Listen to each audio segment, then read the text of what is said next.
सीखने से घबराएं नहीं, क्योंकि यह संघर्ष ही नहीं अपितु भक्ति है। अगर जाननी है मंजिल की दूरी, तो पहले यह जान लें कि आपके तर्क में कितनी शक्ति है। नमस्कार, मैं रमन सारन, डायरेक्टर लक्ष्य कोचिंग क्लासेस। आप पढ़ेंगे मेरे साथ तर्क शक्ति।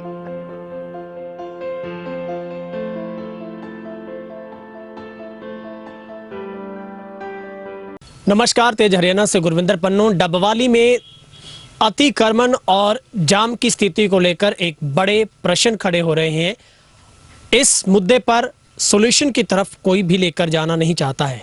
जाम की स्थिति कमोबेश ऐसी है, आप डबवाली की किसी भी गली नुक्कड़ पर जाएंगे तो आपको इसका सहज ही एहसास होगा। आप खुद जाम की स्थिति से निपटेंगे। दरअसल जो रास्ता आपका 1, 2, 3 किलोमीटर का 10 से 15 मिनट का है, वो आपको हो सकता है पौना घंटा या 1 घंटे का वक्त भी उसको पार करने के लिए तय करना पड़े। सबसे बड़ी मुश्किल कॉलोनी रोड की है, बस स्टैंड रोड की है, चौटाला हाईवे की है और कुछ हद तक गोल चौक पर लगने वाला जाम है। मेरे साथ इस ज़्यादा बातचीत के लिए सॉल्यूशन की तरफ जाने को लेकर मेरे साथ है डबवाली की अग्रणी संस्था, मेरे साथ डबवाली का विकास मंच। हम उनसे विस्तार से चर्चा करेंगे, क्योंकि तेज हरियाणा की एक मुहिम है, डबवाली को जाम की स्थिति से मुक्त किया जाए, अतिक्रमण मुक्त शहर अपना, और स्वच्छ हो, साफ हो, सुथरा हो। मेरे साथ सबसे पहले राजेश जैन जी है। जैन साहब, पहली प्रतिक्रिया आपकी चाहूँगा। जाम की स्थिति और अतिक्रमण दोनों काफ़ी रिलेटिव मुद्दे, एक दूसरे से मिलते जुलते हैं, एक दूसरे के पूरक हैं। आपकी नज़र में शहर की स्थिति क्या है? गुरविंदर भाई, धन्यवाद कि आपने इस समस्या को समझा, जाना और इस पर आवाज़ उठाई। विकास मंच भी काफ़ी देर से आवाज़ उठा रहा है। गुरविंदर भाई, शहर में ट्रैफिक की समस्या, जाम की समस्या बिल्कुल पीक पॉइंट तक पहुंच गई है। आप किसी भी बाजार में चले जाएं, जरूरी नहीं है कि आप जीटी रोड पर ही हों, चाहे आप कॉलोनी रोड चले जाएं, बस स्टैंड रोड चले जाएं, गोल बाजार की तरफ चले जाएं, सब्जी मंडी, हर जगह आप सीधा स्पॉट क्रॉस नहीं कर सकते। आपको 10 मिनट 15 मिनट कॉलोनी रोड पे, मैं अपना खुद का अनुभव बता रहा हूँ कि अगर हम खाली कॉलोनी रोड पे रात को गुजरे तो आप 1 मिनट के 1.5 मिनट के अंदर सारा कॉलोनी रोड क्रॉस कर सकते हैं। दिन में स्थिति ये हो सकती है कि आप हो सकता है 15 मिनट 20 मिनट में भी क्रॉस ना कर पाए। तो इसके कारण जैसा आप पूछ रहे हैं गुरविंदर भाई, सबसे बड़ा तो मेरे को लग रहा है इसकी अवैध पार्किंग। क्योंकि चाहे कुछ हॉस्पिटल्स हों, किसी, हमें एक का नाम नहीं लेना चाहते, चाहे और संस्थाएं हो, कहीं भी हो, वहाँ पर आजकल 4 व्हीलर आते हैं और लोगों की समझ भी बहुत कम है। लोगों का दोष भी उतना ही है। अगर जगह पड़ी भी है, दीवार के साथ व्हीकल सटाकर नहीं लगाएंगे, आधे रास्ते में लगा देंगे। और पार्किंग्स जो कि नगर परिषद या जो भी इसका महकमा आता है उसको बहाल करना चाहिए। बस स्टैंड रोड पे भी जगह पड़ी है, तो बीच बाजार में अगर खड़ेंगी गाड़ियां तो निश्चित रूप से जाम तो लगेगा। जाम लगेगा, बिल्कुल। मेरे साथ नरेश सेठी जी भी हैं। सेठ साहब, आपको क्या लगता है, शहर की बहुत लंबी लड़ाई है, जब भी इसके ऊपर आवाज़ उठी है, अतिक्रमण मुक्त करने की बात हो, चाहे ट्रैफिक व्यवस्था को बहाल करने की बात हो, हमेशा प्रशासन और जनता के बीच में टकराव की स्थिति पैदा हुई है। टकराव को टाले कैसे? आपने सही कहा। जब भी कम से कम 3-4 बार नगर परिषद ने और अधिकारियों ने मिलकर इसको हटाने का प्रयास किया है, अतिक्रमण को, और अतिक्रमण हटाया नहीं पा रहा, क्योंकि इसका मुख्य कारण है कि दुकानदारों और प्रशासन में आपसी तालमेल नहीं है। तालमेल ना होने के कारण प्रशासन अपनी बात रख नहीं पाता। प्रशासन सिर्फ दबाव में आकर, जैसे आप अभी अतिक्रमण का मुद्दा या ट्रैफिक व्यवस्था का मुद्दा उठा रहे हैं, इस दबाव में आके अपना मुहिम शुरू कर लेता है, पर उसे अंजाम तक नहीं पहुंचाता, क्योंकि उनकी नीयत ही दूसरे हिसाब की होती है। अगर प्रशासन चाहे तो दुकानदारों को और अधिकारियों को मिल बैठ के आपस में सलूशन निकाला जाए तो 100% इसका हल हो सकता है। दुकानदारों की एक सीमा तय की जाए कि इसके बाहर आप नहीं आएंगे। जब प्रशासन आता है अतिक्रमण हटाने तो उसका ये होता है कि पूरी तरह अंदर चला जाए दुकानदार, पर ऐसा नहीं हो सकता। दुकानदार की अपनी मजबूरियां हैं, उन्हें सारी मजबूरियां दुकानदारों की समझकर ऐसा कोई हल निकालना चाहिए जिससे कि दुकानदारों को परेशानी ना हो और सड़क में जाम भी ना लगे। मतलब सेठ साहब, जो एक जन सहयोग, एक जन भागीदारी प्रशासन और जनता के बीच में, आपको लगता है उसी कम्युनिकेशन में कमी है?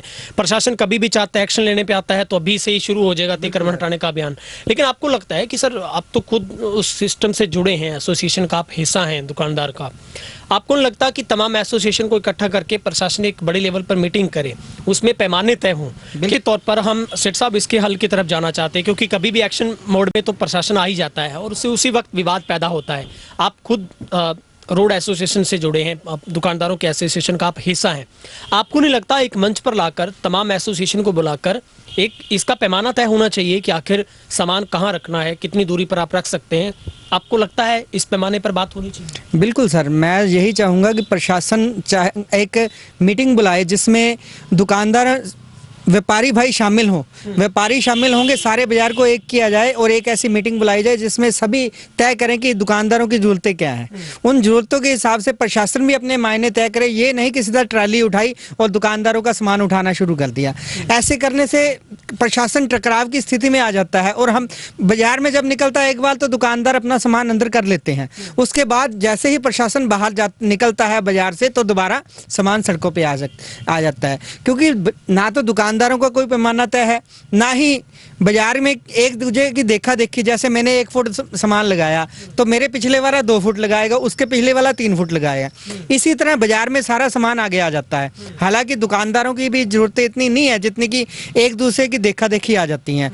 हमें चाहिए कि एक प्लेटफार्म ऐसा बने जिसमें दुकानदार खुद अपनी चीज़ें तय कर सके कि हमें कहाँ इससे आगे नहीं निकलना है। बिल्कुल जैन साहब, क्योंकि सेठ साहब वाजिब बात कर रहे हैं कि इंटरेक्शन का तरीका अपना अपना दुकानदार का है कि वो 1 फीट से दूसरा 1.5 इंच आगे आना चाहता है, वो दूसरा 2 फीट पे आना चाहता है, क्योंकि हर कोई अपने कस्टमर को डिस्प्ले करके इंटरेक्ट करना चाहता है। आपको लगता है स्थायी हल होगा कोई शहर में, कोई ऐसी लाइन खींची जाए शहर के अंदर ताकि हर किसी का तय हो सके कि मुझे यहाँ पे वाहन खड़ा करना है, दुकानदार को इससे आगे नहीं जाना है, एक लक्ष्मण रेखा तो होनी चाहिए? बिल्कुल बिल्कुल गुरविंदर भाई, तालमेल और इच्छा शक्ति 2 चीजें इस समस्या से मुक्ति दिलाएंगी। पहली तो नगर परिषद के अधिकारियों या हमारे एसडीएम साहब से प्रशासन में इच्छा शक्ति होनी चाहिए कि हमने इस मुद्दे को हल करवाना है।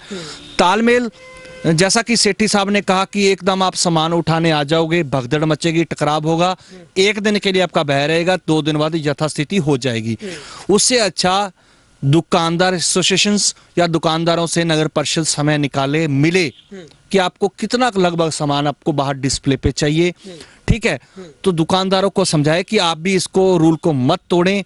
ये नहीं कि आप एक दिन ट्राली भर के लेके आए, कोई गरीब लोग रेडियां लगा रहे हैं या उनको उठाया पटका और आपने वो भगदड़ वाली शहर में स्थिति पैदा करती। आप करें तो एक तो लोगों का भी पक्ष जाने, हाँ, जो अवैध तरीके से समझना ही नहीं चाहते भी अपने दुकान के थड़े भी 20-20 फीट आगे ले गए और थड़े होने के बाद उसके आगे भी सामान रख दिया, रोड ही खत्म कर दी, तो उसके ऊपर तो सख्त कार्रवाई होनी भी चाहिए।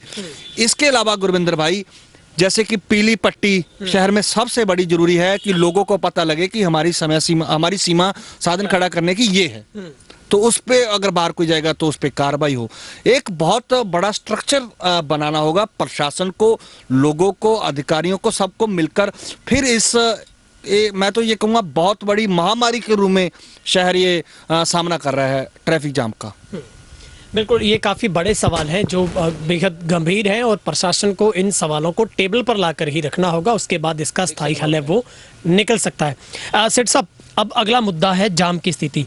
शहर के किसी भी रोड पर जाइए, आप बाइक लेकर निकले हैं, आप गाड़ी पे निकले हैं, आप चाहे रिक्शे पे हैं या फिर ई-रिक्शा पे हैं, आपको जाम में तो फंसना ही पड़ेगा। बिल्कुल, लगता है कुछ स्थायी हल सर? स्थायी हल तो निकल तो सकता है अगर प्रशासन और दुकानदार भाई मिलकर चलें तो। सबसे पहले तो हम ये देखें कि बाजार में ट्रैफिक आता है, अगर ना आएगा, मुख्य कारण हम एक चीज देखें कि बाजार में कस्टमर आएगा तभी हमारा काम चलेगा। अगर ट्रैफिक इतना ज्यादा जाम होगा तो हमारा काम भी नहीं चलेगा, केवल रश ही रहेगा, सारा दिन वही लोग फंसेंगे, बाजार में आने से डरेंगे लोग। फिर अगर बाजार में घुसे तो हमारा आगे तो 1 घंटा 1.5 घंटा खराब है, ठीक है। इसलिए बाजार में कस्टमर की कमी होती है, ना कि आता है।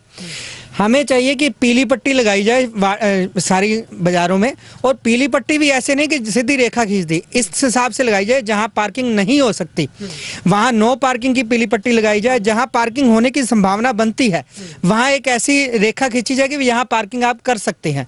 इसी तरह मिल बैठकर ये हल हो सकता है सभी समस्या। बाकी जैन साहब ने बताया कि सभी जब तक एक टेबल पे नहीं आएंगे तो कुछ भी नहीं हो सकता इसका समस्या का हल। बिल्कुल जैन साहब, आखिरी सवाल लेना चाहूँगा। पुलिस जब भी एक्शन लेती है चालान काटने शुरू करती है, लोग कॉलोनी रोड पर आना छोड़ देते हैं, बस स्टैंड रोड पर आना छोड़ देते हैं। अब किसी का गुनाह नहीं है, कस्टमर को दुकान तक भी आना है, दुकानदार को कस्टमर से मतलब है। चालान काटना आपको लगता है सही रास्ता है ऐसे वक्त में, या फिर वाकई में कोई ऐसे सिग्नल शहर में होने चाहिए, जैसे आपने पीली पट्टी का सुझाव दिया, पुलिस भी अपने स्तर पर कोई ऐसी बैरिकेटिंग कर सकती है, कहीं ना कहीं ये देख सकती है कि कहाँ से मूवमेंट ज़्यादा होती है, वहाँ से किस तरीके से ट्रैफिक को मूव करना है। गुरविंदर भाई, चालान काटना भी एक विकल्प तो है ही, लेकिन उसको किस तरीके से काटे जाते हैं?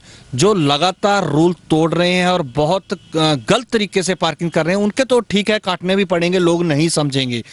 लेकिन धड़ाधड़ वैसे ही चालान काट के अगर आप खौफ डाल के इसको सुधारना चाहते हैं तो खौफ डाल के आप नहीं सुधार सकते। तालमेल आपको बनाना ही होगा। पुलिस प्रशासन, अधिकारी, जनता जब एक टेबल पे आएंगे या किसी मुनादी के तरीके से, ठीक है, अगर मीटिंग्स करना संभव नहीं है तो मुनादी करवाई जाए, 2 दिन 4 दिन शहरवासियों को पता चले, उसके बाद बताया जाए कि पीली पट्टी लगाई जा रही है, आपको साधन बाहर नहीं खड़े करने हैं। और गुरविंदर भाई, लोगों को भी समझना होगा, हर बात हमारे पार्षदों पे छोड़ दें या हम नगर परिषद पे छोड़ दें, प्रशासन पे छोड़ दें, ऐसा नहीं होगा। हमें खुद भी अपना जमीर जगाना होगा कि अगर जगह पड़ी है तो हम खाली जगह में व्हीकल खड़ा करें या बिल्कुल दीवार के साथ सटा के खड़ा करें। पार्किंग है पास में तो 10 रुपए का लालच मत करें, पार्किंग में खड़ा करें।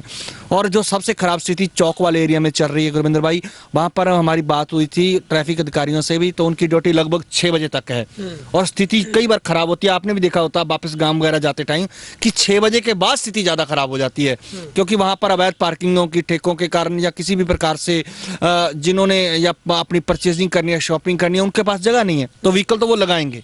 हर आदमी ने जो शहर में आना है व्हीकल लगाएगा। उनके लिए प्रशासन को एक अच्छी पार्किंग सुविधा उपलब्ध करवानी चाहिए और लोगों को भी जागना चाहिए। अब अभी हमने 2020 साल को गुजारा है, क्योंकि पूरा लॉकडाउन में चला गया। 21 की शुरुआत, आप मुझे नहीं लगता कि मिड तक इसका सोल्यूशन निकल सकता है, क्योंकि चुनाव नगर परिषद के सिर पर है। कोई भी पार्षद या प्रशासनिक अधिकारी शहीद नहीं होना चाहता इसमें। आपको नहीं लगता कि तमाम सामाजिक संस्थाओं को एक मंच पर आना चाहिए? जैसे आपकी इतनी संस्था अच्छा काम कर रही है, आप इसके लिए सोल्यूशन ढूंढ रहे हैं, तमाम संस्थाओं से भी आप आग्रह कीजिए, आप सब लोग एक टेबल पर फैसला कर लें। बिल्कुल गुरविंदर भाई, मैं तो संस्थाओं के प्रतिनिधियों से भी बोलूंगा कि आवाज उठाएं। अगर आवाज उठेगी तो हरकत होगी, हरकत होगी तो समस्या का हल होगा। और हमारे बहुत ही बुद्धिजीवी भी पार्षद भाई भी हैं, वो अपनी आवाज, क्योंकि हम डायरेक्ट वहां नहीं मिल सकते तो हमारे पार्षद भाई वहां पर आवाज रख सकते हैं। एक माहौल बनाना होगा, माहौल बनेगा तो वहां से कोई कार्रवाई शुरू होगी और शहर को इस जाम से मुक्ति मिलेगी। ठीक है, शुक्रिया, धन्यवाद। हमारे साथ डबवाली के विकास मंच की तरफ से सेठ साहब जुड़े, उनका भी बहुत बहुत शुक्रिया। निश्चित तौर पर डबवाली का बेहद गंभीर मुद्दा है। फिलहाल डबवाली में चुनाव सर पर है, क्योंकि छोटी सरकार के चुनाव होने, ऐसे में कोई भी पार्षद इस मुद्दे को अब स्थायी तौर पर लेना नहीं चाहेगा, क्योंकि चुनाव से जुड़ा मुद्दा और वोट बैंक का हिस्सा है। लेकिन डबवाली की आवाम के लिए बेहद गंभीर है, क्योंकि लोगों को जाम की स्थिति में रहना पड़ता है, आम आदमी को भी ये जाम से भुगतना पड़ता है। चाहे आप डबवाली के किसी भी कोने की बात करें, क्योंकि अवैध तरीके से पार्किंग सबसे बड़ा मेजर इशू है, क्योंकि इस पूरे शहर का दुर्भाग्य कहा जाएगा कि शहर में अभी तक भी पार्किंग का कोई भी स्थायी हल नहीं है। शहर के इसी विकास मंच की ओर से बार बार स्ट्रगल किया गया, संघर्ष किया गया कि डबवाली की एकमात्र जो सबसे बड़ी पार्किंग बस स्टैंड के पास उसे बहाल किया जाए, लेकिन वो भी ठंडे बस्ते में है। इसके अलावा शहर के अगर कॉलोनी रोड पर भी कोई ऐसी ऑप्शन हो सकती थी, वहां पर भी अभी तक भी कोई स्थायी हल नहीं निकल पाया है। लेकिन हम चाहते हैं कि प्रशासन को जनता के हित में सोचते हुए ऐसे मुद्दों को गंभीरता से उठाते हुए जनता के सहयोग से हल करना चाहिए, ताकि किसी भी स्थिति पर टकराव पैदा ना हो। डबवाली से सहयोगी हिमराज बेट के साथ गुरविंदर पन्नू, तेज हरियाणा।